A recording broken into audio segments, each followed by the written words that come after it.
Hello વિદ્યાર્થી મિત્રો, આજે આપણે 11th કેમિસ્ટ્રી ચેપ્ટર 2 પરમાણુનું બંધારણ એની અંદર આપણે હવે પરમાણુની કક્ષકોનું ભરાવ તેના વિશેનો અભ્યાસ કરીશું. તો આપણે તેની અંદરનો ટોપિક છે પરમાણુમાંની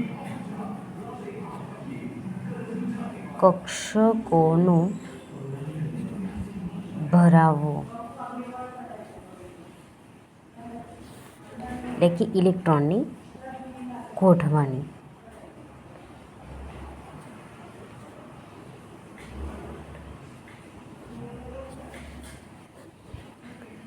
એની અંદર 3 નિયમ છે. પહેલાં તો આપણે આઉફ બાઉફના સિદ્ધાંત વિશે જાણીશું. પહેલો છે આઉફ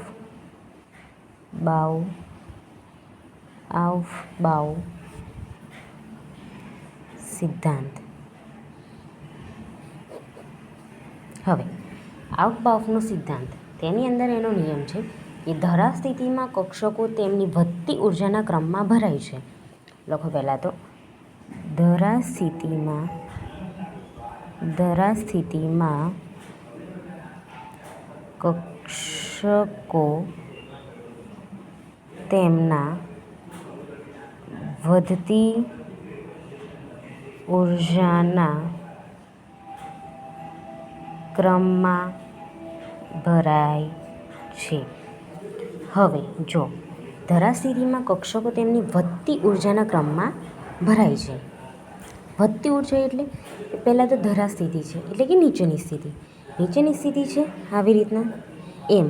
હવે નીચેની સ્થિતિમાંથી તે ઉત્તેજિત આમ ઉપરની અવસ્થામાં જાય એમ કક્ષકો તેમની વધતી ઉર્જાના ક્રમમાં ઉપર જેમ વધે એમની ઉર્જા કેવી વધે, તો વધતી ઉર્જાના ક્રમમાં ભરાય છે. બરાબર.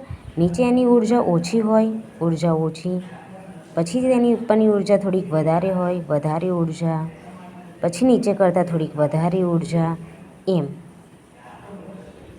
વધતી ઉર્જાના ક્રમમાં ભરાય છે. ધરા સ્થિતિમાં ભરાય, પછી તેનાથી ઉપરની સ્થિતિમાં ભરાય, પછી તેનાથી ઉપરની સ્થિતિમાં ભરાય. હવે કક્ષકોનો ક્રમ લખો.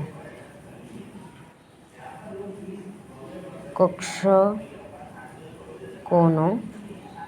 ક્રમ 1s ભરાય પૂરી કક્ષક, પછી 2sમાં જાય, પછી 2pમાં જાય, પછી 3sમાં જાય, પછી 3pમાં જાય, પછી 4sમાં જાય, પછી 3dમાં જાય, પછી 4pમાં જાય, પછી 5sમાં, પછી 4d, પછી 5p, sp, પછી 4f, પછી 5d, પછી 6p, પછી 7s. આવી રીતના વધતી ઉર્જાના ક્રમમાં ભરાય. ઇલેક્ટ્રોન ખરું.